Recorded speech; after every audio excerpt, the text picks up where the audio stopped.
Good afternoon. Can you guys? None. Yeah. No, Madam President. How are you all? Alrighty. Let us get started. We will take a moment to welcome everyone here. Want to start with self-introductions. And let me see while you're doing that. Let's see who's on the other side. We need to bring over.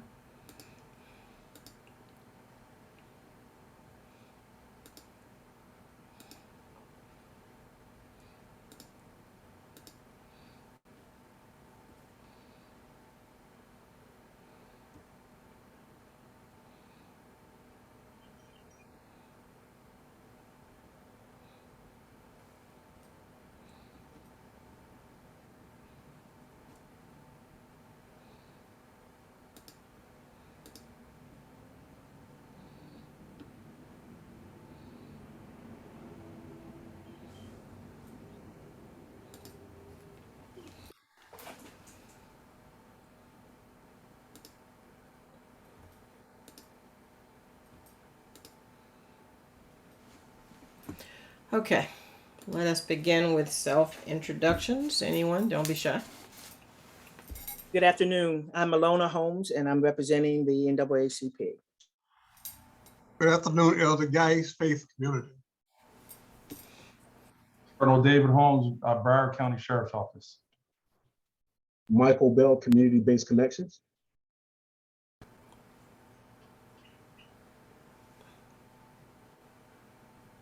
I am Valerie Wanza, Broward County Public Schools. Watkins, Broward County Public Schools. Good afternoon, John James, representing the children of Broward County with the Broward County Public Defender's Office.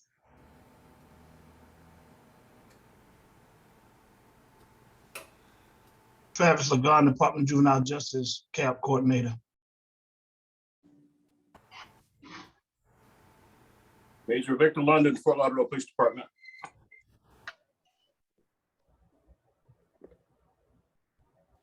Johnny Sanders, DJJ, Officer of Prevention Services.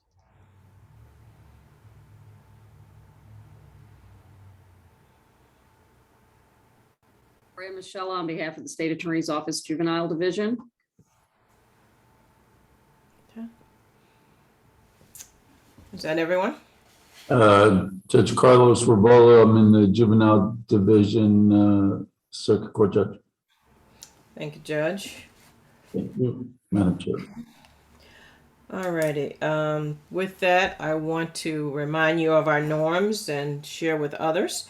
Phones, cell phones on vibrate or turn the volume down or off. Raise hands if to be recognized. Maximum of 3 minutes per person unless you're doing a presentation. Respect all views and viewpoints and everyone else's opinion and address the board members respectfully. I remind you that this meeting is being recorded. It will also be up as the other ones are on YouTube, which is Fort Lauderdale, Broward, NAACP. So it is certainly open to the public for review. With that said, I want to take an opportunity to introduce our newest board member. He is a county commissioner. We had asked for Commissioner Austin to come aboard, and I must admit, it was not a tough question for him to answer. And at the last time we met, he was actually being installed for the first time. And so this is his first opportunity. And Commissioner, if you introduce yourself, we certainly are glad to have you here. Sure. Thank you, Madam President. And actually, it's good to be here with friends, many friends that I know and see. So good afternoon, everyone. Happy Black History Month. And actually, I'm going to correct Madam President because she didn't ask me to join this group. She told me a couple weeks back. So I knew that I was going to join this esteemed group. So it's good to see all of you. I think you all know I'm a Broward native. I'm a 33311 baby, as I like to say. I'm a public servant at heart. So I'm looking forward to joining this esteemed group and working with each of you And again, thank you, Madam President, and looking forward to the great things that will come from this group. Thank you, sir. We do have some members that are going to be joining us shortly. Mr. Walters had an appointment that he is en route to his home, I hope. I just got a text from Ms. Phillips, who said she will be along shortly as well. And with that, also what we want to do is make a decision today on whether we want to return to in-person meetings or if it is the will of this body to remain virtual. Let's go around the horn and see what the feeling of the body is. Anyone want to start? Mr. Obel, where are you?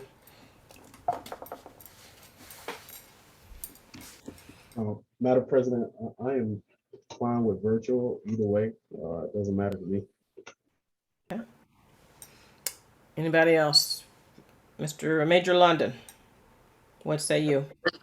I think virtual allows the most flexibility, and you probably get that much more participation consistently. Thank you. Judge Holmes. While I would love to be in the same room with all of you all, our numbers are still not that great with regard to the Omicron virus. So I echo and vote for virtual for at least a few more months. Okay. Colonel Holmes, what say you? Madam President, I concur. I think virtual at this time would probably be more suited for most people until the numbers come down a little more. Okay. Dr. Wanza. Good afternoon. I'd be in favor of remaining virtual for the remainder of our meeting year, like until June, and then start the new year if the conditions are better in person. But I will go with the will of the group, and I think it allows for more participation. Thank you. I'm good, virtual. Thank you. Elder Geis. Virtual, I think we got accustomed to this because of the virus. I think it's best that we remain virtual. Okay. Ms. Machella. Well, I'm very old-fashioned and prefer good old-fashioned human interaction. I do think that participation does seem to be way more consistent this way because of the how flexible it can be. So, but I'm happy either way. But I do think this does seem to serve us well to have everybody here every time. Thank you. John James, what does the public defender's office say? Our office is still somewhat close to the public, so I couldn't ask for you to do anything different than what we're already doing right now. So I think virtual is the way to go for right now. Okay. Mr. Watkins? I'm very happy having the virtual option, so I'd like to keep it virtual for the remainder of the year, similar to what Dr. Wanza shared. I think I had one question though. Is there any potential impact or negative impact by having it virtual, considering that it's a sunshine meeting or anything like that? Would there be any repercussions? We are, there are some circuits, particularly one with multiple counties in it. They meet telephonically and they've been doing it for a while. It saves on drive time as long as we advertise the meetings as we are supposed to and open it up and people can see, and we're posting everything. So anybody could go back since we began virtual and watch any of the videos and follow up. So no. Judge Robola. You're muted, sir. It appears as though virtual is headed towards unanimity. Okay. Okay. I figured we wouldn't have any problem with those people in the courthouse because that is, it's rough down there for sure. Commissioner, what say you? I'm with the group. Okay. All right. Did I miss anyone? Anyone? Okay. Virtual it is. We'll go at least until June and then we'll come back to reconsider.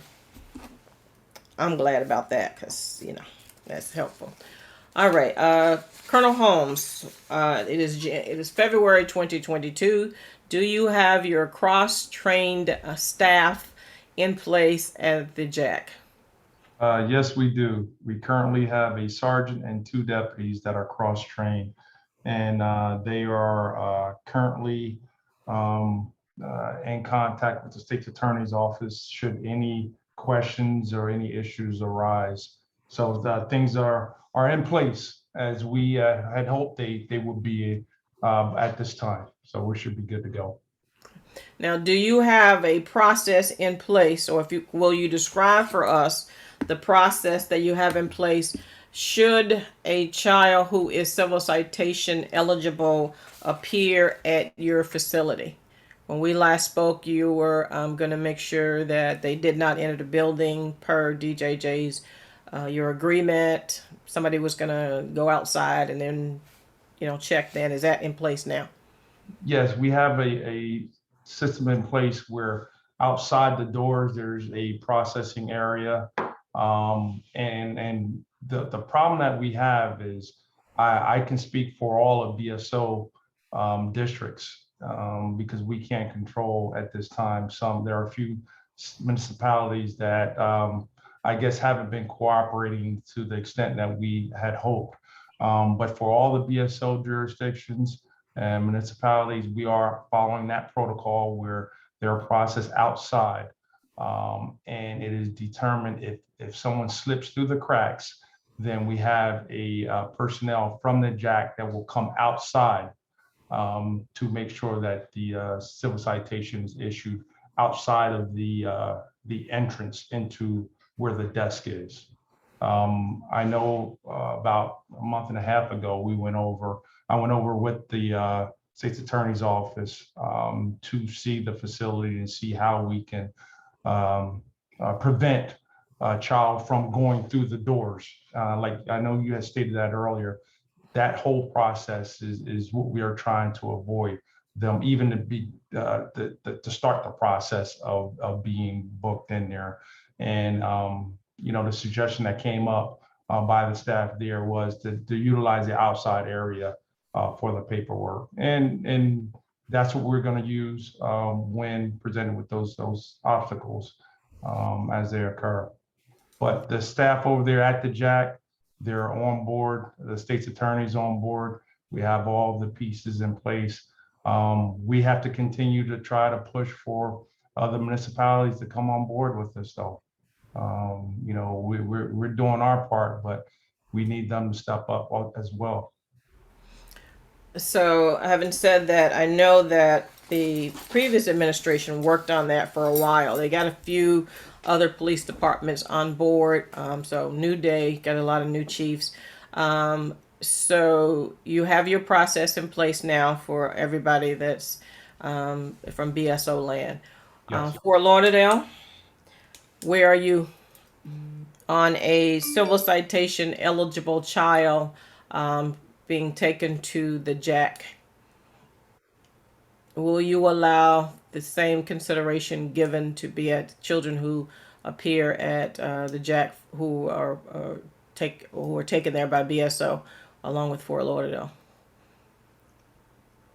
You're muted, sir.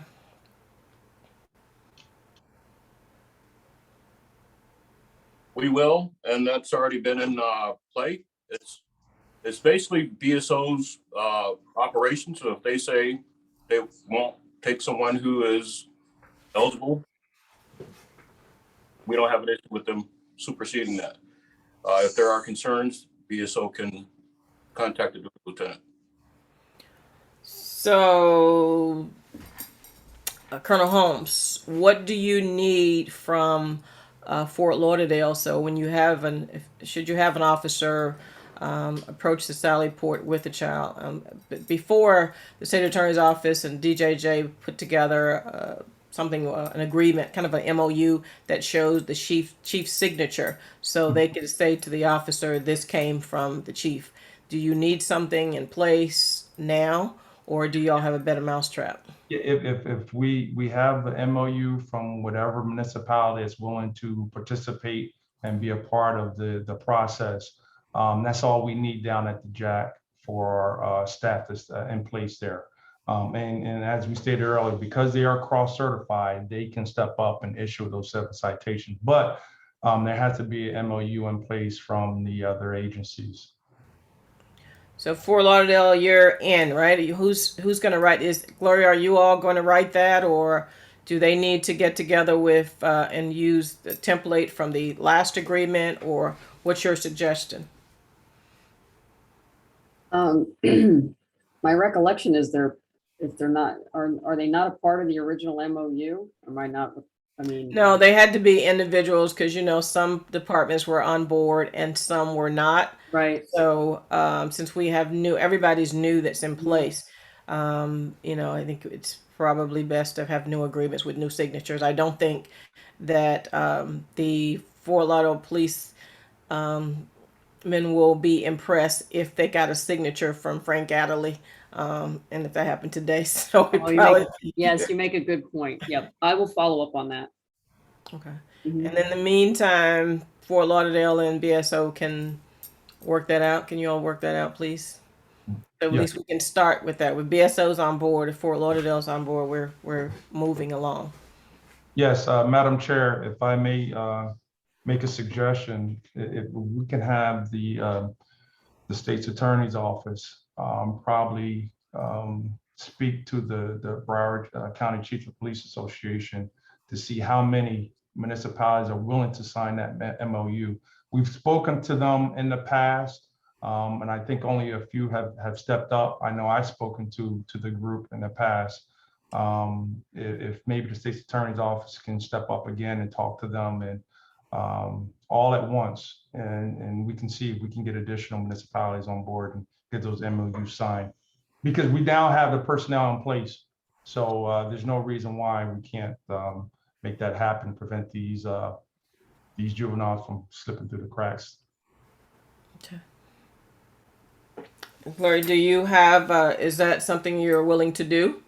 Or if that's something, I don't know if HP does it or how it works over there with No, now. absolutely. I will get with State Attorney Pryor on that. I mean, the original MOU does have multiple signatures on it already, and I can provide that to Colonel Holmes. But also to his point, obviously not everybody signed, and we can come back around and have that discussion. I'll have that discussion with State Attorney Pryor.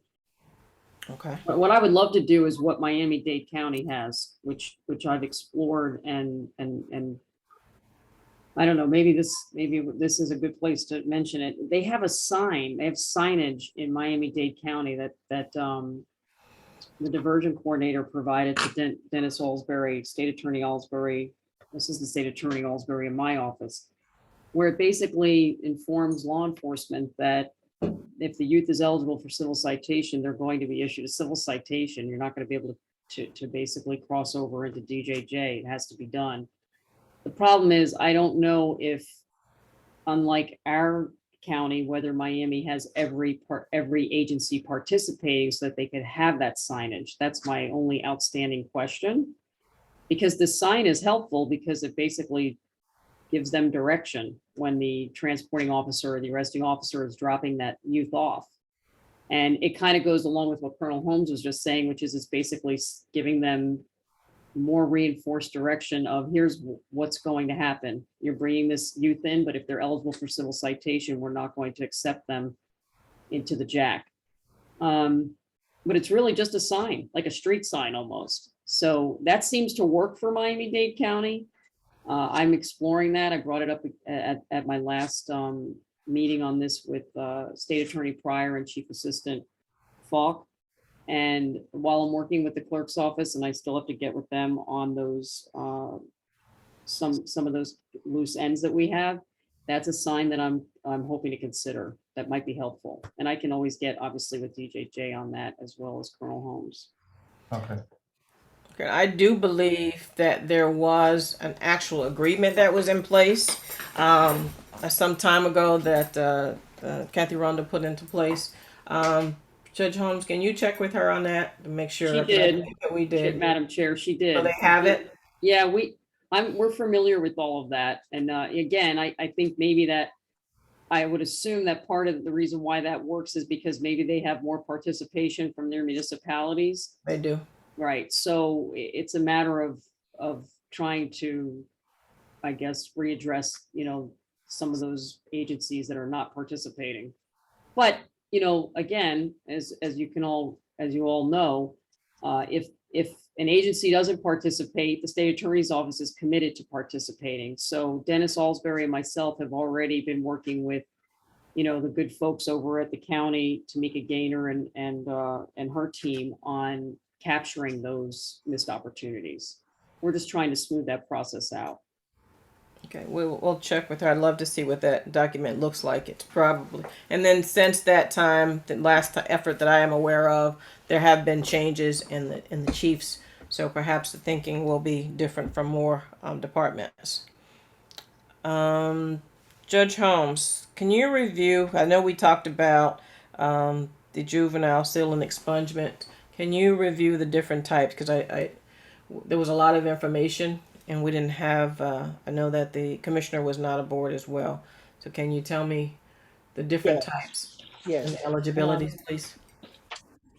When I initially gave the update on the civil citation, not civil, the statutes regarding sealing and expunging, I only dealt with expungement, because sealing is not final. Expungement is final with certain exceptions.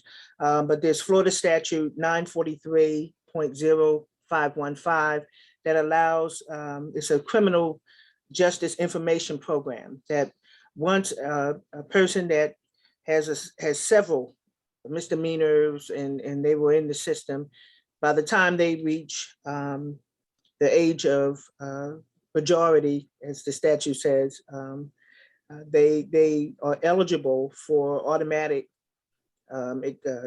expunging unless there are certain exceptions.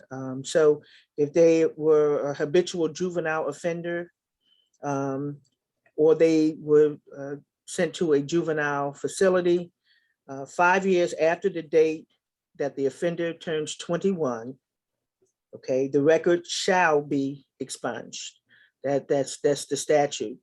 There is a provision for what is called early expungement. It says if the person was not a serious habitual juvenile offender, then the record gets expunged 2 years after the offender's 19th birthday, unless there are certain exceptions, just like murders and things like that. They're not, and sex batteries and certain robberies. They're not going to get that exemption. Then I gave you information on 943.0581. Those are administrative expunctions. Under that provision of the law, it says a law enforcement agency shall apply for the administrative expunction of any non-judicial record of any arrest of a minor when they determine that the person was arrested incorrectly or wrongly. And I discussed, and I think Ms. Masali talked about, and I remember the Not Me unit. So I don't know if that's still up and running, but it puts the onus on the law enforcement agency to file for that expunction. Then I'm just going to give you the highlights. Then Florida statute 943.0583 allows for expunction of records for people who have been verified, certified by the state attorney's office as have been human trafficked. For instance, if a young woman has multiple arrests for petty thefts, prostitution, and whatever she did under the duress of the handler or the pimp, for lack of a better term, they are eligible for this type of expunction of their record. And that includes anything that they did really while they were being trafficked. So I don't know if that's being used. I don't know how many human trafficking cases the state attorney's office has handled, but it handles every case. More than one case can be under that umbrella as long as it's certified that they were trafficked. And the certification is easy. They showed up in court and testified against their pimp. So that's easily verified. So that's a very important provision of the statute. And there are certain exceptions there, but they are not insurmountable. Then 943.0582 requires or allows for a diversion program expunction. And that's what we horn in for the diversion programs that these children are being placed in. And it applies to non-judicial records of a juvenile who has completed a diversion program. They are eligible for expunction. And the statute points out 985.12, 985.125, 985.155, or 985.16. And the state attorney's office can do a referral for expunction under 985.15. So the minor submits an application. They get a written statement from the state attorney's office that they have successfully completed the program. And these are for misdemeanors. They haven't quite come to light with the felonies, but it says in the child prior to the diversion program has never been charged with a misdemeanor or municipal ordinance violation. And you know, the statute's real clear, and that's something that you know, we should be looking into to get these things expunged. And the reason I'm saying this is because if they're not done readily, then if they commit a crime and they're in adult court, all of those misdemeanors, all those things that they did as a juvenile for a certain period of time get counted on the score sheet. And even though people say, well, it's only 1 point, 1 point can mean the difference between Florida State Prison and the Broward County Jail. So it's important. I don't know, Mr. James could probably talk about what they do for their clients on the misdemeanor level when you know, they have completed a diversion program. Do they get the forms? Are they told? Because that's real important. So there's two more. One involves law enforcement. It's going to be you know, 100-degree day in Antarctica before they go out of their way to utilize that statute. But there's also a self-defense expunction. And that becomes important because now juveniles can avail themselves of the stand your ground statute. So that's real important. If they get that judicial determination that they properly exercise their rights under stand your ground, then they're eligible for that expunction. And let me get my glasses, because it's in small print. It's under Florida statute 943.0578. And so that is very, very important now that stand your ground is being very prolifically used by everybody. So those are the things. And so it would be helpful if you know, the state attorney's office, I don't know if they're planning a juvenile expungement. I know sealing, but I'd like for us to go for the gusto for the expunging of records. Well, the last time, I think back in, I believe it was our August meeting, Ms. Michello said they were putting together, getting the expungement. They were waiting for COVID numbers to change. And I see that you're having adult expungement. So I didn't see on the flyer whether juveniles could attend. I think the last one said not, but this one doesn't really say. So how are you dealing with the juveniles who have successfully completed diversion? So the plan is that after the March 1 for the adults, we are going to be doing the juvenile one at the Broward Coalition of our diversion providers, as well as some meetings I've had with New Day and Jamara Johnson, who's helping with the organize the expungement work, the sealing and expungement workshops. We're going to be doing it after the adult one separately. The thought is that we might host it at the Jack because we feel like that's the best central location for youth in the community. in the county rather. And we don't know what how much of a turnout we're going to have. So we figure that facility should be able to, I think the thoughts are that we're going to do it there and that facility should be able to accommodate our expectation of who would show up. But we're probably looking at between March and April for that workshop. Okay. I've seen Chamaro's presentation about 3 times, and I think she does an excellent job. But the numbers that she gives are astounding as far as sex trafficking goes, or human trafficking goes in our in Broward County. So, are you all going to begin? I know you said last year you're going to start thinking about how you can utilize it, so in case it became necessary. Have you guys started on working on that for the human trafficking expunction piece? Well, yeah, we're well aware that that's an exception, the human trafficking piece to expungement. Understand that a lot of the human trafficking numbers doesn't necessarily mean that we have delinquent youth that are also humanly trafficked. So that number would be much smaller. And in other words, the youth that are facing delinquent charges would be different than the number that's larger, which is human trafficking victims. But to the extent that any of those youth would be eligible, Jamara Johnson is very aware, as you just eloquently put it. She's very passionate about what she does, and she reminds us at every meeting that I've had regarding the human trafficking diversion that we're starting to roll out as well, that they have that exception. Mr. James, is your office familiar with that, with the expunction for human trafficking? I know you have some folk. Do you have anybody that would possibly qualify that you connect, or you're working on, or you're pointing in that direction, or? We did a meeting with legal aid of Broward County I did the meeting, about 4 months ago. And from them, they're waiting for those kids to actually finish with the judicial process before they begin to make that petition to have those cases expunged.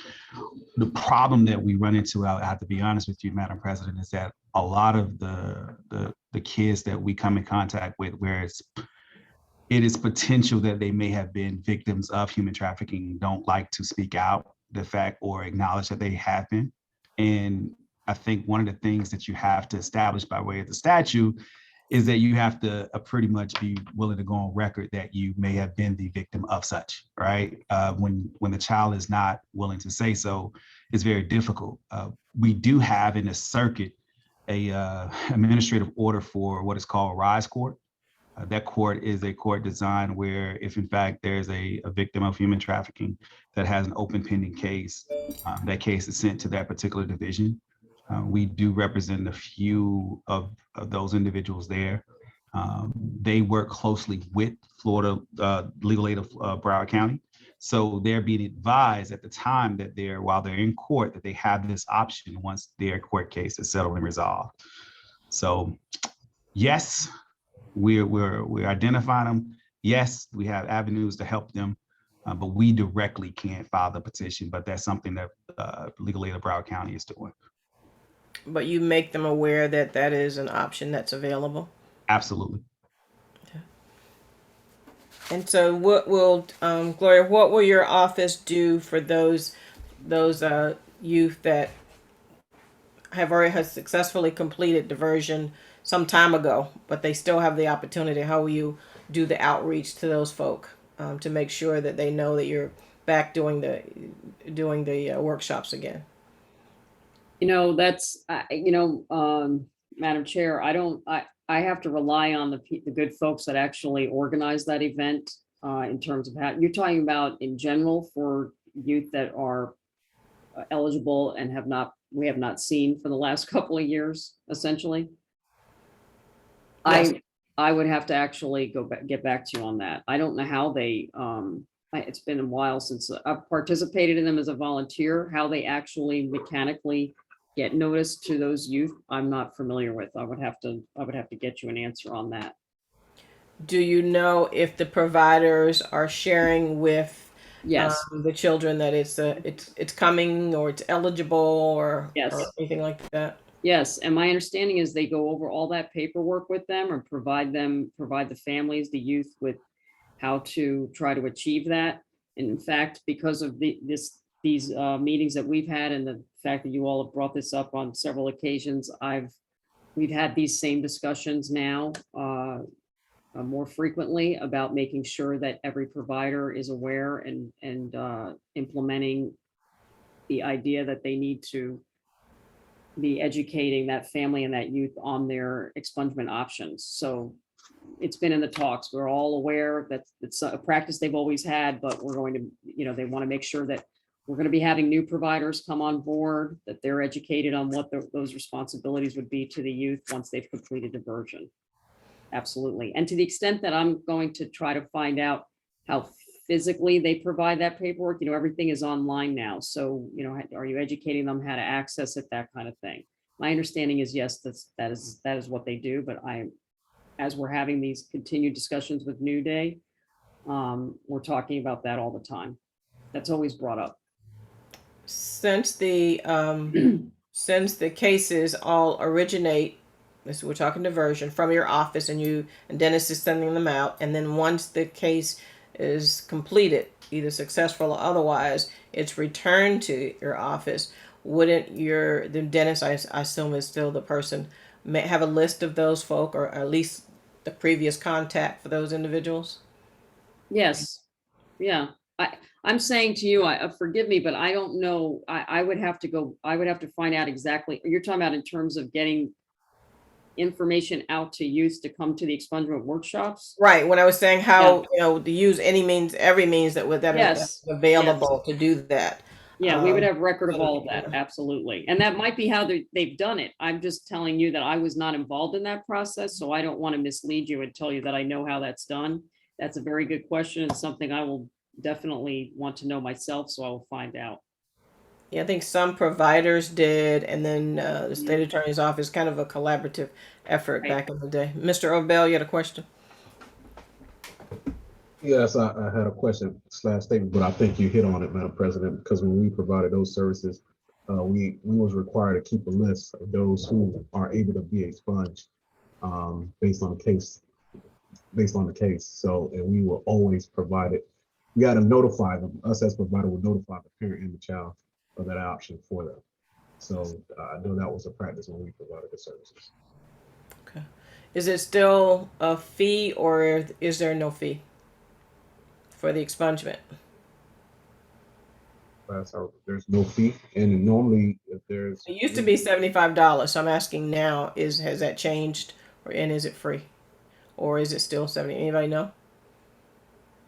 Okay, we should probably find that out, if there's a cost for the expunction. The option is, providers have a line item in their budget that will help cover that cost if there was a cost. Yeah, a lot of people don't have that. That could be a potential out of $75. I know that at one point, Maria had even gone out and gotten a grant for some folk to help them afford that. So that's kind of, I know you all might be rolling over there at Saving Our Youth, but some of the organizations are not so fortunate, Mr. Obell. Okay. Nothing but the grace of God. Won't he do it? So civil citation, Ms. Gaynor, can you talk a little bit about, since the commissioner this is his first meeting, the role that the county plays in civil citation, the program, what it is, please? Okay, yes. So civil citation is a pre-arrest diversion program for youth who commit misdemeanor offenses. The county's role in that process is basically to coordinate the countywide process. At this point, we receive every referral for every youth who is issued a citation in Broward County. We enter the data into the Department of Juvenile Justice's Juvenile Justice Information system. In addition to that, we assess every youth that come into the program. We determine what provider they need to go to in order to receive services. When they're at their provider, we actually receive monthly reports because we're responsible for monitoring them while they're in services. And at any time there is an issue with a youth and a provider, we're responsible for engaging and basically problem solving Once that youth has completed the program, what we do is we enter that data, we close it out into JJIS, and we notify law enforcement so that they're aware that the case has closed successfully and they can close the record on their end. Or if the youth has not completed successfully, they have an option for moving forward and following it through the formal process. We also are responsible for creating the civil citation reports in the county. We provide reports to our stakeholders, to the commission, to various individuals in the community who may request them.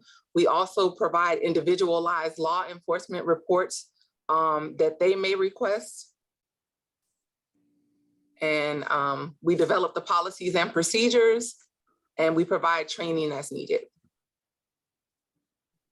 Approximately, how much money does the county provide that we are going to be asking the commissioner to help us to maintain? For civil citation, I believe our budget is about $425,000. Write that down, Commissioner. We don't want it to go. We don't want it to be 424. We want it to stay the same, sir. I'm doing a lot of writing, Madam Chair. Thank you. Okay.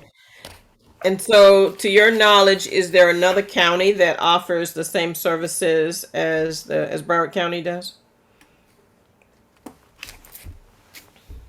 Ms. Gaynor? To my knowledge, it's not to the extent that we provide the services. There are obviously other civil citation programs in other counties, but to my knowledge, they don't provide the level of servicing that we do. Okay, I knew the answer to that. That's a no. So we are the county has put this money up, starting with former Commissioner Lois Wexler, to make sure that we had all the tools that we needed so that the kids who qualified could certainly have an opportunity to participate and be successful. All right, so let's go into, since we're here, missed opportunities. So start out with an explanation of what a missed opportunity is, and then if you'll share any information that you have for us. Absolutely. So basically, a missed opportunity occurs when a youth who was eligible for civil citation was arrested instead of offered a civil citation. That's how DJJ determines a missed opportunity. In Broward County, we also have some criteria which may differ from the state. For example, we have eligible offenses such as petty theft, battery,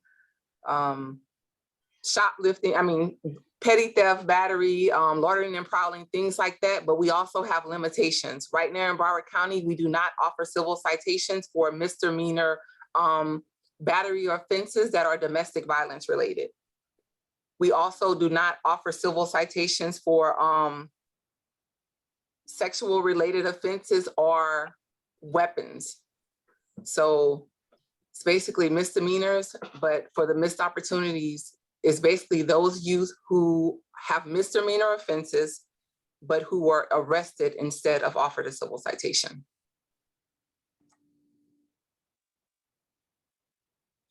Okay, and I don't know, I see Miss Chief Evans is out of the office.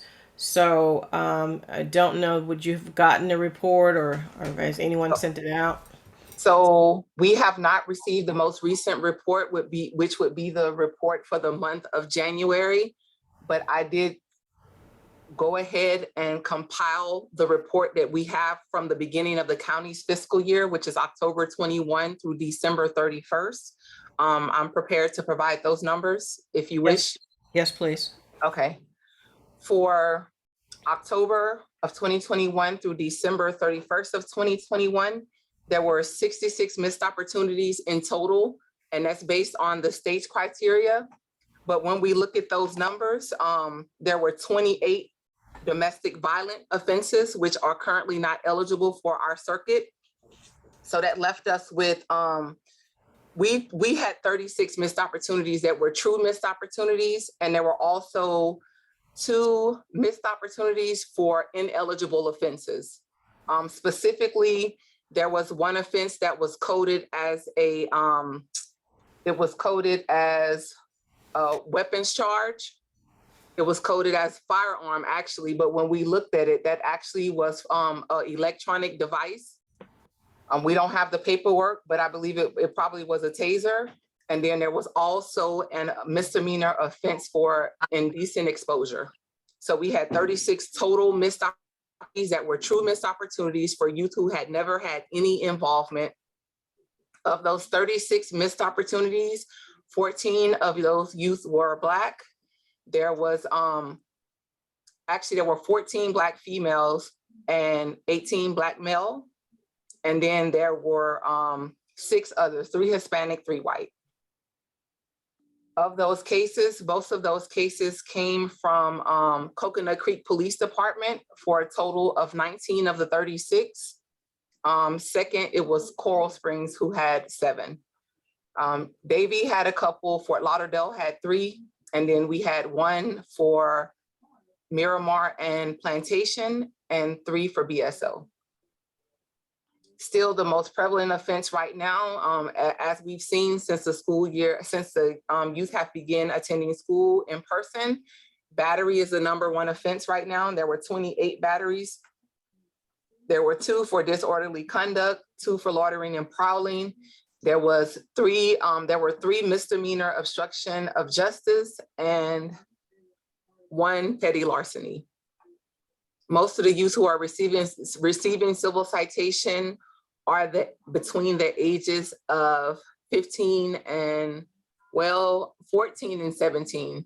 Age 15 had the most at 9 individuals who were 15. 14, there were 8.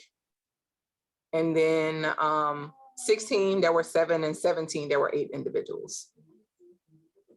Do you, and you may not have this, but the 3 for Fort Lauderdale, do you have any information on them by chance? I can give you the information. Can you tell me specifically what you're looking for? When you said, when there were missed opportunities, do we know why the officers elected not to give? Okay. And what was the offense for? Was it domestic violence or? So they were, the 36 that I gave you were not domestic violence related at all. So they're true missed opportunities for Broward County. For the 3 for Fort Lauderdale, there were no reasons given for 2 of them, and 1 of them involved resisting arrest. And that one was for, disorderly conduct, and then there were 2 misdemeanor obstruction of justice. Major London? Well, I can tell you, I researched the reports and the that I received for the latest missed opportunities were part and parcel of kids who were part of a business burglary, where they went into a tow yard and stole a vehicle and was subsequently parties to a felony stop by officers. The resisting came when they ran from the police officer. And another one was because they gave a false name. So it resulted in them being. So you're okay with each one of those? Yeah, with the circumstances that were there, it wasn't like the routine minor issues. These are bona fide people committing serious felonies. So why didn't you charge them with serious felonies? I'm glad they didn't. So I'm glad the officers used that discretion. So you knew that they were committing, if you're saying they believe they were, or they charged with what they could prove? They charged the people with, the one officer charged the driver with the burglaries because there was confession and all these people were implicated, and they just chose not to charge the other kids with the felonies. And I'm trying to make sure that we're talking about the same missed opportunities, because there was one before that was involving the kids that were part of the, lack of a better term, free fall fight at Dillard High School where multiple officers injured. Can you get with Miss Gaynor on that to make sure we're talking about the same kids? I will. Every time she sends over the reports, if there's a missed opportunity. So you're read saying every missed opportunity, because they're going to be, this is the beginning. This is, you know, there obviously this is what she's pulled together now. So we're going to, you know, we have to do a review. So as everything you've seen, you're good with as far as arrest or diversion or civil citation. Today, That's what I'm saying. yes, but if we're talking about the same 3 kids, yes, I reviewed it and I'm okay with what the officers chose. And just to verify, you should be receiving that in your inbox. If it's not there, it'll be coming from Leslie Rodriguez. Okay. Yeah, hold on one second. Mute, Mr. Geis. Okay. All right.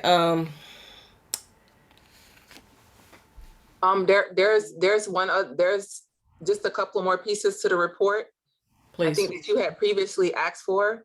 Since we know now that the promise data is going into JJIS under civil citation, we've begun tracking the number of offenses or civil citations that come to the county's program from the schools.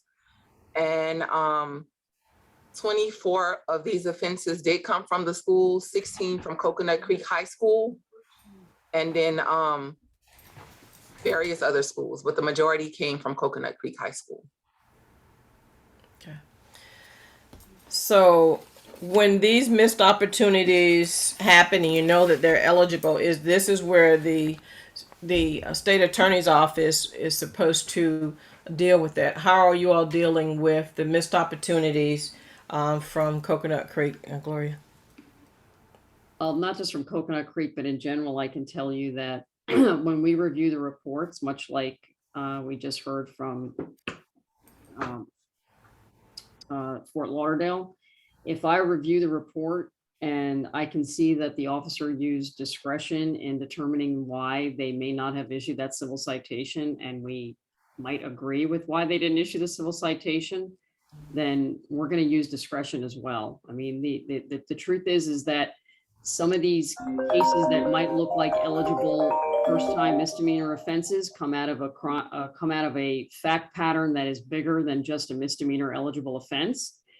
And so if it doesn't look like it warrants the privilege of civil citation, then maybe they'll get diversion. And if it doesn't warrant that, it may get filed. But not every misdemeanor is equal, and not every fact pattern is the same. So we review it in the same manner, especially because I do think that sometimes officers are making decisions not to give the civil citation because of the experience they just had with that investigation.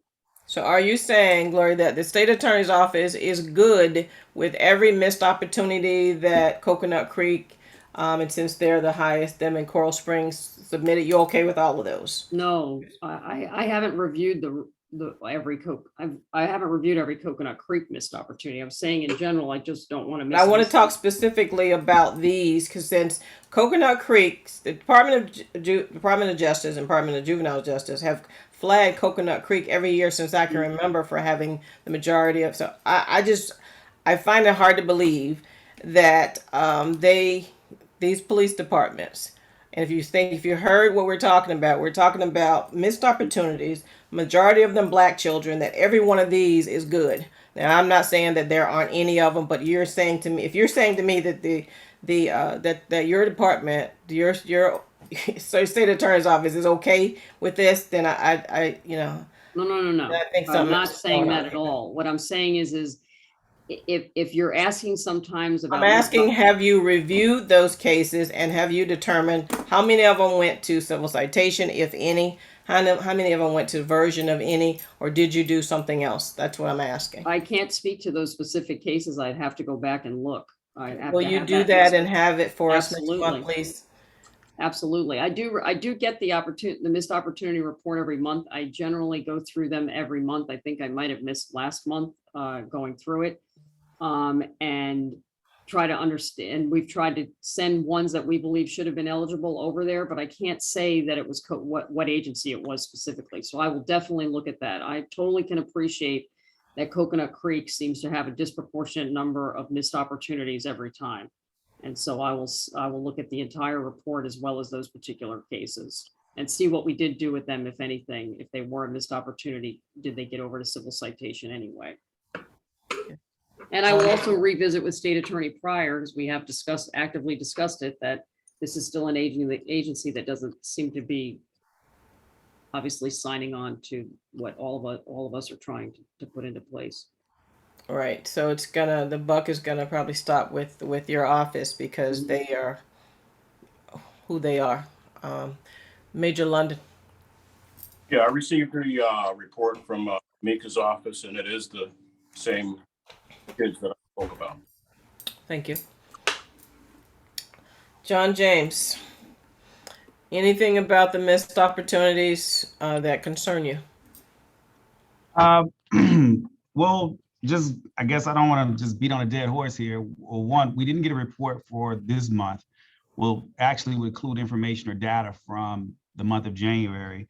The last time we received information, it looks like it was from December. That was a huge month where there were a lot of missed opportunities. 15. And then, yes. right. And the thing that was highlighted in that area with those 15 was that it was a group of kids in three different schools. One is Forest Glen, one was Coconut Creek High School, and another one I want to say was Terravella, if I'm not mistaken. So one would include Coconut Creek Police Department. The other one would be Cold Springs Police Department, where there were school fights where there were missed opportunities. And also, I think in another two reports, it was the officers using their own discretion to decide not to allow for the kids to participate in civil citation. The problem I have with all the programming that we put in place is that when we get to the point where subjective criteria from the person that's making the decision is the basis of the decision making, I believe that is wrong. You shouldn't have the subjective ability to be able to decide whether or not that child should receive a civil citation or not. If it falls within the corners of the agreement for which we drafted, then it should be a civil citation. Because as my father used to say, is what's good for the goose is good for the gander. So we shouldn't fall in this position where we're not allowing those kids to participate in something that they're eligible to participate in because the officer believed at that particular time this was just not the benefit they should receive. And I stand firm with it. I stand firm with the state attorney's decision regarding certain cases going to diversion. If in fact they fall within the criteria to be able to be diverted, they should be diverted, period. There shouldn't be a subjective look or analysis of the case to determine, because what you may see is wrong or what I may see is wrong are two different things, then it's largely predicated upon background and surroundings. So I just don't like that. And I don't like it when law enforcement use it. I don't like it when the city attorney's office uses it. I don't quite like it when anyone uses it, when in fact we put together programming that these children should be able to benefit. Well, last month, I'm not sure if you're on, but one of the officers, I believe, and Ms. Gaynor can correct me, what was the reason the cop said he didn't want to? That was the reason. That should have been a red flag for the state attorney's office to do what we talked about as far as being in place. Not that he didn't deserve it, not that it was violent, not that it was like I think a SO had a concern. One of them was pepper spray. It wasn't none of that. It was that he said he didn't want to do it, but yet apparently the case went forward. That was not where we were before. I mean, even with civil citation, we had a case where a kid, or it was diversion, the kid they literally stole some candy. He's like maybe 10 years old from Winn-Dixie, and it went through some kind of way. And then I ended up calling Maria, and she said, the person who was in charge should have looked at that and said, we don't have anything for an 8 or 9 year old. That shouldn't be shouldn't be wasted on that. And that, you could have a conversation and then they would take care of it. I don't know that that's happening now. And if the cop says that, yeah, the kid qualifies, but I don't care and I'm not doing it, that's where the remedy we thought was coming in from the state attorney's office. So that just doesn't seem to be working. So I agree with you, Mr. James. I have one even better for you, Madam President. Last month would be last year, in December.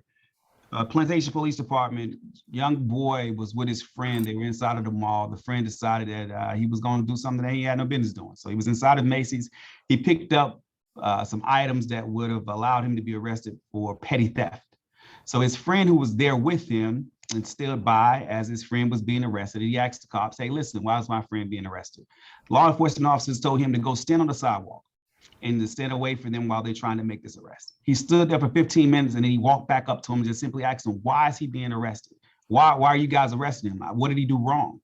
And then the law enforcement officer told him back away. He didn't back away. He questioned the law enforcement officer again. And instead of using what the officer had, which is his simple discretion to just simply say, listen, just calm down and relax, he decided to arrest him.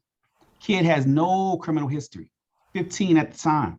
So when you get to the jack, you can still at this point offer him a civil citation. Nah, they arrested him. It is a criminal. He has a criminal record for something, simply asking a question about why another friend was being arrested. It made him carry a criminal history for no other reason other than that. That shouldn't be allowed. I see 2 hands up. Colonel, go ahead. Yes, Madam President. This is something that we've been seeing for quite some time. I can tell you what has helped us here at the Broward County Sheriff's Office. We put into place protocols where our deputies, when they come in contact with a juvenile and there's potential for arrest, they are to consult with a supervisor. And that way, yes, an officer has discretion, but there are some officers out there that aren't capable of utilizing proper discretion. And therefore, a supervisor needs to step in and assist when needed. If a poor decision takes place after a supervisor is involved, then that supervisor is held accountable. And I can tell you this, when a supervisor is held accountable, it sends a message to everyone else under him, because then it involves the captain after that. And we've been very, very successful because, the frontline officers, they know that, when coming in contact with a juvenile, number one, they have to make sure to use our protocol that we put in place as far as the potential of issuance of civil citations, and they have to consult with their sergeants. Now, this is something that we instituted over a year ago, and we have seen our numbers come down as far as arrest of juveniles. And I'm not saying that we're perfect, because we have had a case where one of our deputies, prior to us putting in these protocols, where they were disciplined. And it's known from the top to the bottom that we will take disciplinary action if needed, if warranted. But there's certain protocols that we've put in place that have helped us. And, we're available to assist any other agency that may need some assistance to formulate their own protocols to alleviate any type of issues like this. Because, it's a shame, you have a kid that you don't know their background, and they go in and steal a piece of candy from the store, and you have an officer that just doesn't care, and you traumatize a kid by taking them to jail over a piece of candy. That's unacceptable. And we let it be known in our agency that's unacceptable from top to bottom, and we stay on top of it. Thank you. Major London, your hand is up.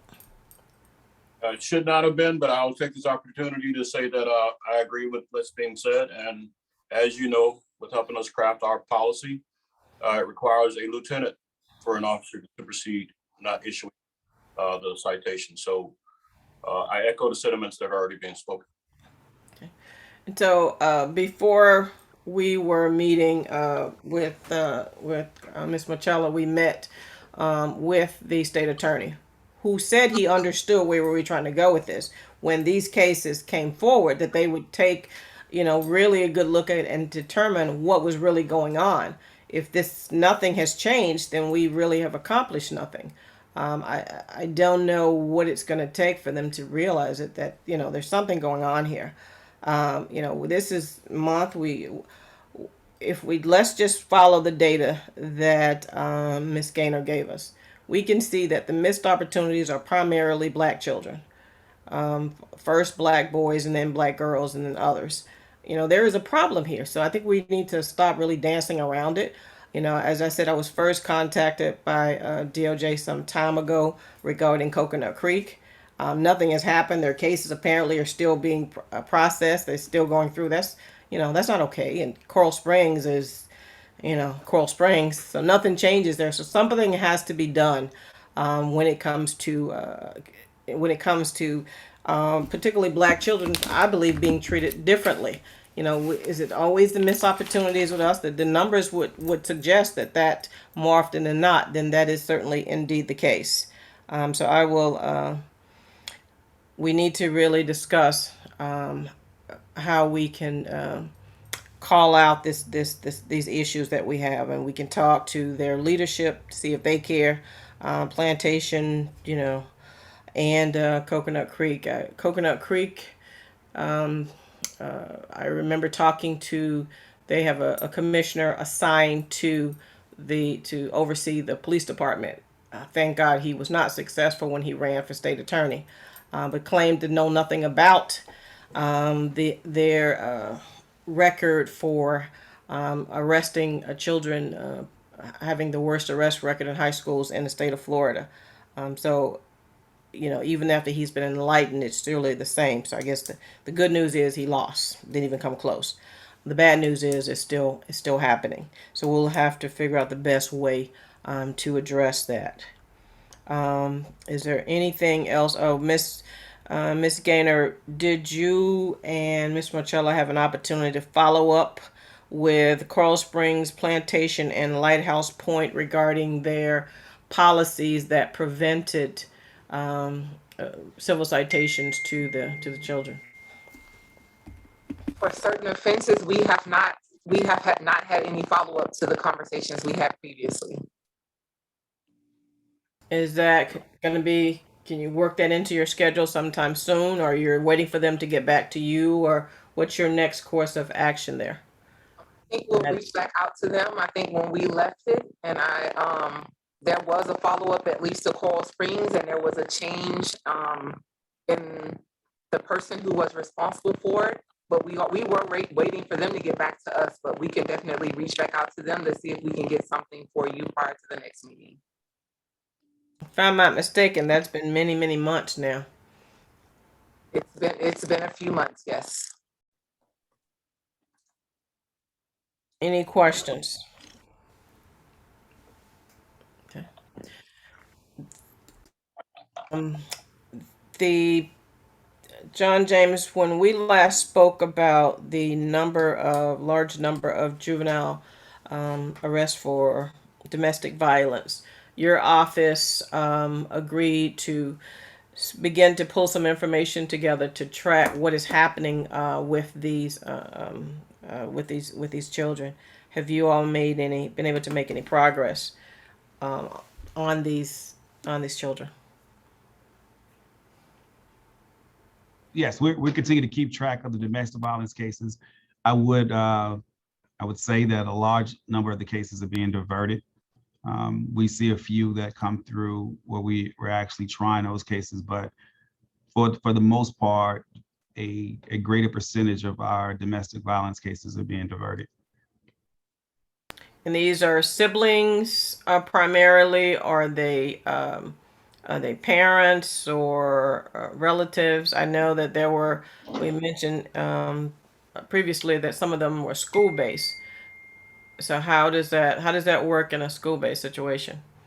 I don't, so I want to be correct in something too.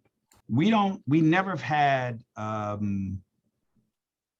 the juvenile cases actually be charged as domestic violence under the domestic violence statute. Majority of the juvenile cases that are charged under a regular battery statute, but they include domestic violence. So I'm not even quite sure how a school-based fight would be considered domestic violence. I've never seen that. I've seen school fights being considered as a simple battery. But a greater percentage of our domestic violence is between a child and a parent. There are a handful that are with a sibling. So I would say that only is a very small percentage is really with a sibling. The thing that I'm watching is, of the ones that happen with the parent, what's the percentage of those that are based on possibly the child responding to some type of mental health crisis? So we have a very small few of those, not a lot, just a few. So we're keeping track of different things as I'm seeing. I'm just trying to not create so many different categories as my mind runs wild. Sometimes we're looking at these things, trying to find some type of rhyme and reason.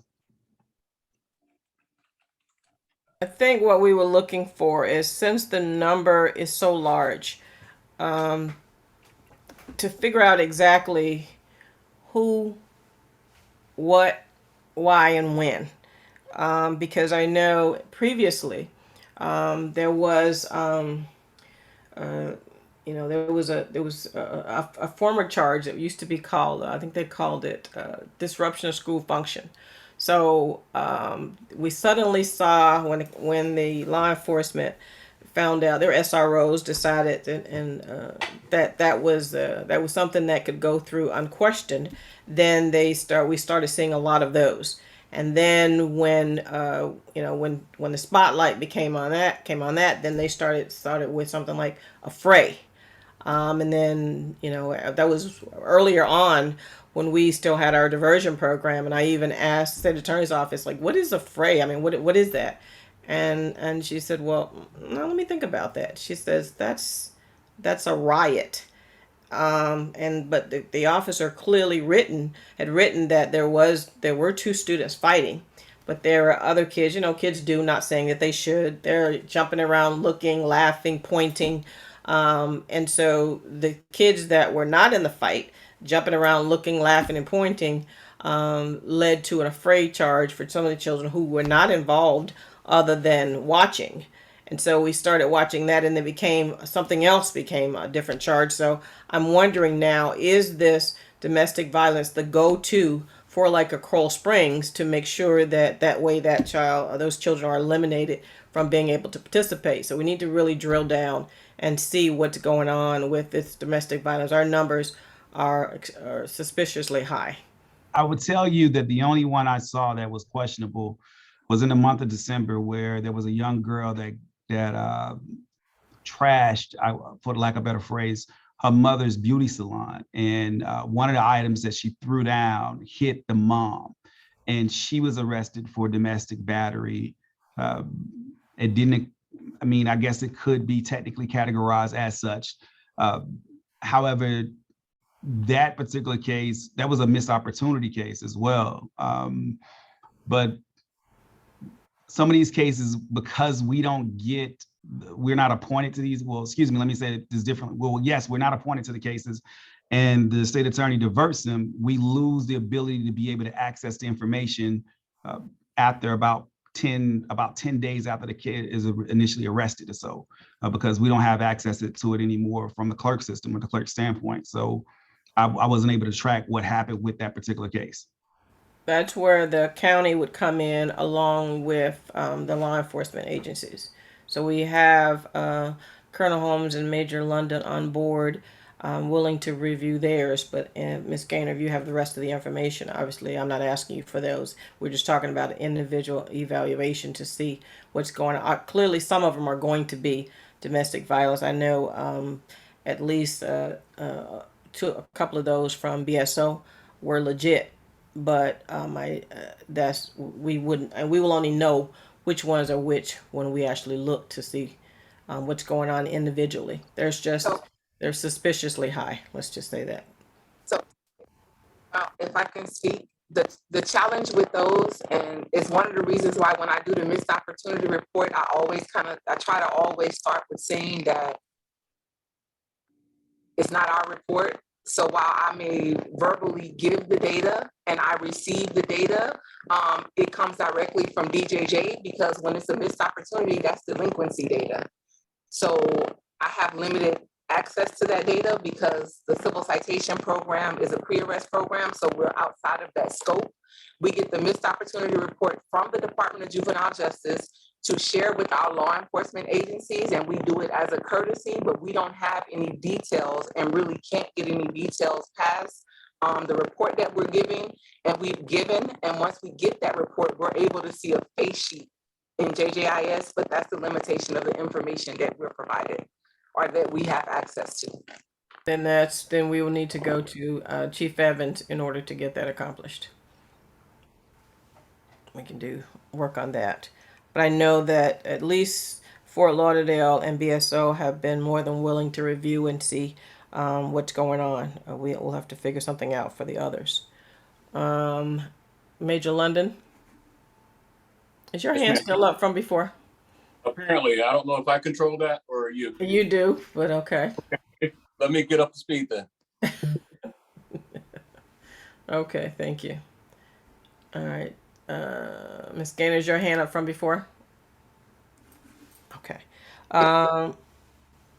It was up from before, but I failed to mention that the state attorney did redirect 6 civil citations in the month of January to the civil citation program.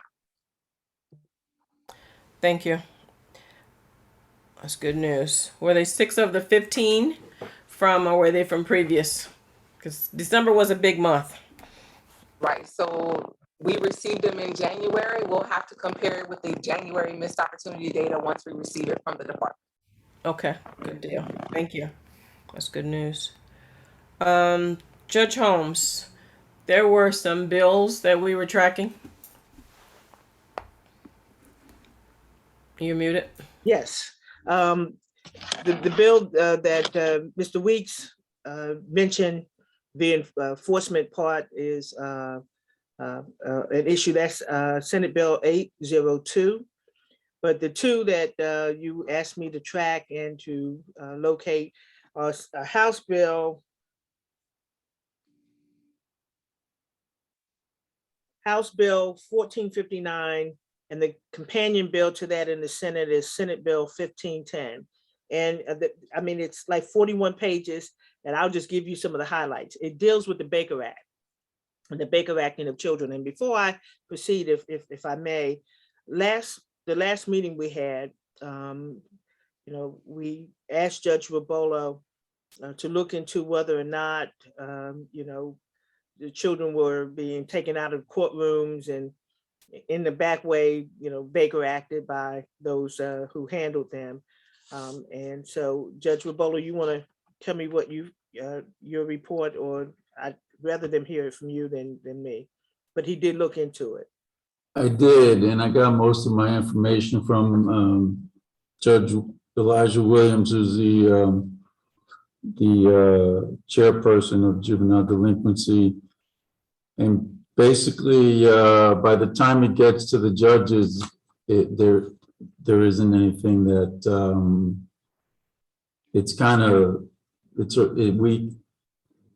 if there was something that's done, by the time it gets to a judge, there's nothing that we can do about it. And I was told to refer Judge Holmes to GM Yves Laventure, because he handles those Baker Act proceedings for the juveniles.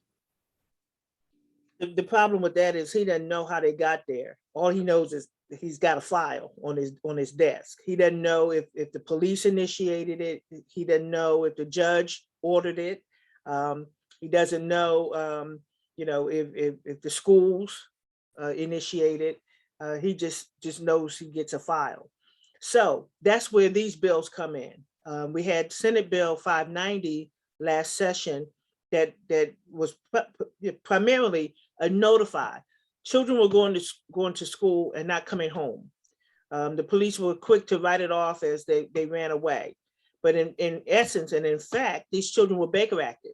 They were taken from the schools to a facility and held, and the parents had no idea where they were. So Senate Bill 590 last session said the schools got to notify, the facilities got to do everything, and they got to document how many times they called the parents and who called whom and what. These bills, 1459 from the House and Senate Bill 1510, kind of segue into 590. Some of the highlights is that children who have been identified as needing and requiring a Baker Act, the transportation of that child They are not to be transported. Now, this is only if this legislation passes. They are not to be transported in marked police vehicles and not by uniformed police officers. So that's one of the highlights. And the bill sets forth all of the conditions that need to be met before the child is transported. One of those conditions is a court order. And I get that can be accomplished real easy, Judge Rubolo, by calling the duty judge and saying, look, we got a child that requires, can we transport the child? You don't really need a hearing as long as they set forth the probable cause for the transport. So that's easy. That's a part of this bill, that it has a court order, and the order has to be filed in the court file under the rules of confidentiality. And there's no fee for filing that order. The facilities that receive these children must report to DCF the conditions under which they receive these children. The child came from court, the child came from school, the child was on the street, whatever. It also requires law enforcement officers to provide a written report, kind of like a probable cause affidavit, as to what they did with the child, where they took the child. And a copy of that report goes into the child's clinical record, as well as in the hands of the parents. The parents are to receive a copy of that written report. And a copy has to be kept by the department. And this is what I think is key. The receiving facilities are mandated, if this passes, to notify the child, the minor child, and their parents of the right to counsel. And that counsel must be present before any decision that we're going to keep this child. This child is suffering from a mental illness. So that's a highlight. Another highlight is it prohibits schools from having children taken out of the schools unless certain requirements are met. In other words, it used to be the school principal would call the SRO would call other uniform officers, and they just take the child and haul them off to some of these private facilities, because we don't really have state hospitals anymore. We got private facilities. And so that is a requirement now, that they can't take them unless certain things are done. And most of that is notification, keeping the parents in the loop. It also mandates, the legislation would have consultants to come in to review the crisis services that these facilities are offering to the children. And what we found out from the lawsuit in Palm Beach County, one of the allegations is they're not providing any crisis services. They're just locking the kid up and holding them for 72 hours like they can, because they're getting paid. All right, so it's a follow the money type thing. And most importantly, under 394.4635, two terms are defined. And those terms are what is meant by immediately. And I never knew that legislators had to put into the language of a statute what they mean by immediately, but immediately is going to be defined, and the term serious bodily injury is going to be defined under that statute. And Commissioner Alston, in the House, this is Fentress Driscoll is the sponsor in the House, and Bobby Powell in the Senate. So we're going to track those, because those are important. And there was a lot of input from the Southern Poverty Law Center on this, based upon the lawsuit that is still pending in Palm Beach County for the number of children who are predominantly Black and brown. But Black children have the majority of Baker Acts. So I will keep these bills, and I know that now that the commissioner knows who are the sponsors, I'm pretty sure he's going to be following. So that's just the gist of, and those two bills are, with the exception of some introductory language, they are the same bills. It's just a representative in the House and a Senate companion bill. So they're now hoping that it gets a hearing, but with all that good stuff in it, I can probably tell you who's going to win the Super Bowl before I can tell you who's going to get a hearing on this bill. But that is the good part for those two pieces of legislation. And thank you, Madam Chair. I think after the Brown v. Board decision, that would be a good reason to define what immediate, as in all delivered speed, means, Any questions regarding the bills? The legislative report. Okay. Since DJJ is not here and the superintendent over there from the detention center is still in witness protection, Mr. Watkins, are your teachers going into the facility? Is it available to them to teach Yes. the children, or are they remote? Yes, they're in-person teaching, and they're teaching in the portables at the detention center currently. Are masks being provided for the students? Still. I'm not sure if the facility is still providing masks to the students. We have masks that we provide, but I don't know if the detention. If they're center- wearing them when your teachers are in the detention center? They do wear them. Are there times when youth are not wearing them or it's inconsistent? I would say yes, but they are expected and they're supposed to be wearing them at all times when they're in class. Do they, I know that at the Broward County schools, they are provided for students if they want one. Does that happen at the detention center, say, since the district does have a supply, if their students say they want a mask, are they provided to the juveniles that are in the custody of DJJ? So our staff doesn't physically provide the mask, but we do have masks available for students, but that would have to go through DJJ. Okay. Does anyone, let's see who, from DJJ, either Mr. Sanders or Mr. Lagon, know if DJJ has a policy that prevents the district from, if they were wanted to provide to the students? Do you all have a policy that would prevent that? I'm not sure of that at this moment, but I will find out from detention staff what their procedure is in regards to the masks. Yes, I was going to defer. Okay, I will wait for Mr. Lagon's response, Madam Chair. Okay. Thank you, sir. Okay. Colonel, Broward County Jails, what we got? What's your population, the usual stuff? Yes, we currently have, as of today, our positive cases of COVID have come down. We have currently 73, down from over 200 a couple weeks ago. At our juvenile facilities, we currently have 9 housed there, and we have 2 that have tested positive as of last week, the 2nd, 2. We have 8 at the juveniles, we have 8 at the Paul Ryan Center and 1 at North Broward.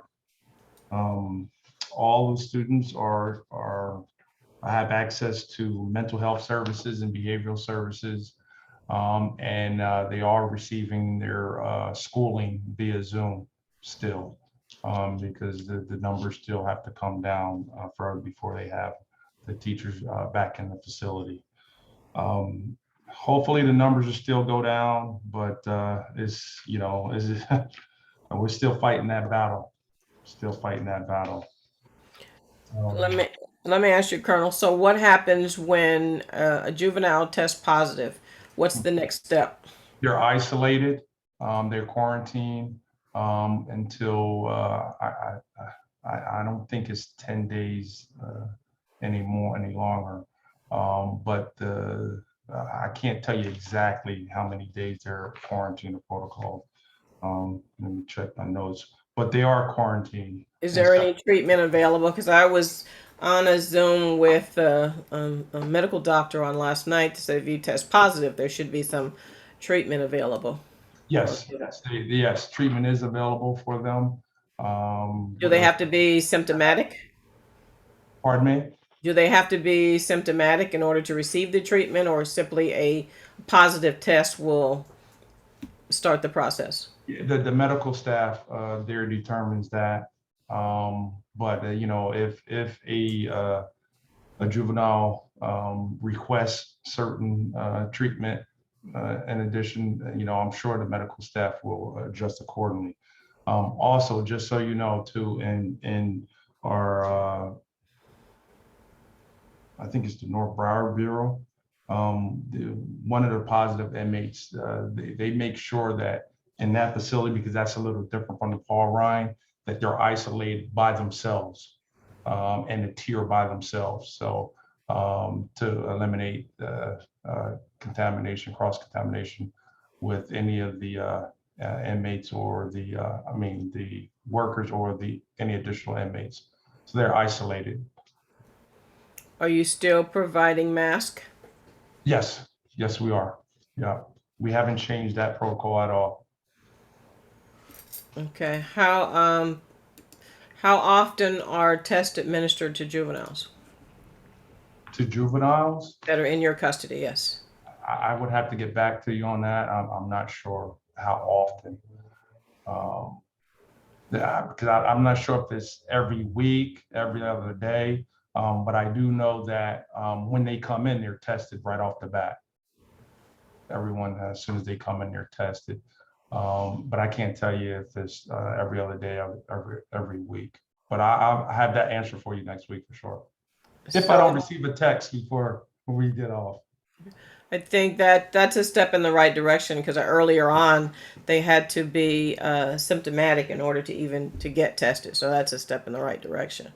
I know that according to a physician who was on last night said that when anybody tests positive, they should wait 5 days and get retested. But a positive test means that it's a positive test,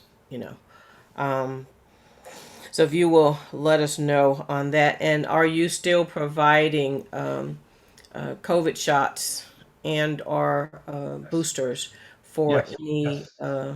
inmate? That hasn't changed at all. Anyone that is willing to receive them once they come into the system, we make it readily available for them. Okay. Yeah. Any questions? Okay. Anything for the good of the order? Okay. I know I don't think it's for juveniles, but you do, Gloria, do you want to announce your workshop that you have coming up, the seal and expunge? Well, we don't have a date yet. So like I said, it'll be between March and April because I know No, the one that's coming up. You have one on the March one for 3rd March. for I'm adults. sorry, Yes. yeah, March 3rd. That's for the adult seal and expungement. That flyer, I can send out that flyer if anybody wants the actual flyer. Or I could send it to you, Madam Chair, if you want to send it out. Just tell me what you'd like. No, I have it. I just wanted to let you announce it. I'll Thank send you. it out to everybody in our database as well. And I wanted to find out if it was, it didn't, the last one said not, it was just for adults only. This one I didn't see it. So I wanted to make sure before I sent it out who it was for. Okay. Any other announcements? Yes, Madam Chair, this is Mr. Travis from DJJ. Yes, sir. We're asking all of you who have events going on in your area, please send information. We want to recognize you for the work that you all are doing in Circuit 17. So any information you have going on, please send that to us, whether it's someone being awarded a award for their good work or what they're doing in the community, or kids graduating from different organizations, any projects that are helping kids prevent from getting involved in crime, anything of that nature, please send pictures and a little short write-up. We want to put that in our calendar and put that on our rundown for our department so that we can showcase what you all are doing in Circuit 17 for all your hard work. And also, we just had launched our mentor, one child. And so we're asking anyone who would like to volunteer, all the information was sent out to the CAB chair. If you would like to volunteer, please send that application in to us so we can get you on board. We're partnering with AMI Kids, Boys and Girls Clubs, and PACE for Girls. Those are the three centers that we're partnering with right now. We're starting out with 50 youth and 50 mentors. So we'll be glad to get your information in and get it over to our mentor coordinator, Ms. Floyd, and get you all involved in helping us raise the standard and mentoring our young people to prevent them from being involved in more crimes that are out there in our cities. Thank you so much. Thank you, Mr. Lagon. Colonel Holmes. Yes, Madam President. I just like to ask the board if you could just keep the family of Detective Bernard Brown, who suddenly passed away last week. He was my best friend and partner on the job, and community was so important to him, and he mentored tons of kids. He was the commissioner of Lauderdale Lakes Youth Football League.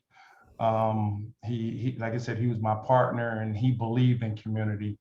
And it's tough for us all. They're having services, balloons released today, this evening, and then the wake is on Friday and the service is on Saturday. But when he was an angel for us, and you know, we ask that you just pray and for him and his family, and for the rest of us here within the agency, because he meant so much to the community, to a lot of youth here in Broward County, and he assisted in guiding them the right way. So we just ask for your prayers. Thank you. Absolutely. I believe that we have a new superintendent, Dr. Wanza, Mr. Watkins, that's here. Dr. Cartwright was selected. I think she's probably the first woman to be appointed. I know that we've had some interims. I did have an opportunity to sit in on interviews, and she has assured me that transparency would continue. Prior to Mr. Runcie, that was not the case, and certainly we don't plan to go back there again. And so when we need data, we want to be able to get that, and so we can continue with our work. And so also on the February 24th, I think it's 6:30 p.m., the annual NAACP Evening with the Black Judges. Because of COVID, we will be virtual. There is a link we'll send out an email. I'll send it out again. Please register, and we will salute the 11 Black sitting judges, the retired judges, and the 2 magistrates. And I think you will enjoy, as we always do. And with that, if there are no other announcements, all hearts and minds are clear. Thank you so much. Thank you, Commissioner. We appreciate you. Thank you. I was watching you take notes, so I wasn't worried. That's 2 full pages, Madam President, Madam Okay. Chair. Good. Thank you so much. And I'm glad you are here. You're like here. So unfortunately, I do know his cell phone number. Unfortunate for him. So I'll continue to stalk him. I know him. We work together on NAACP. So it's not like we just now got an opportunity to meet. So the work continues. And with that, thank you, everyone. Have a good evening. Peace and power. I move to adjourn this meeting. Second.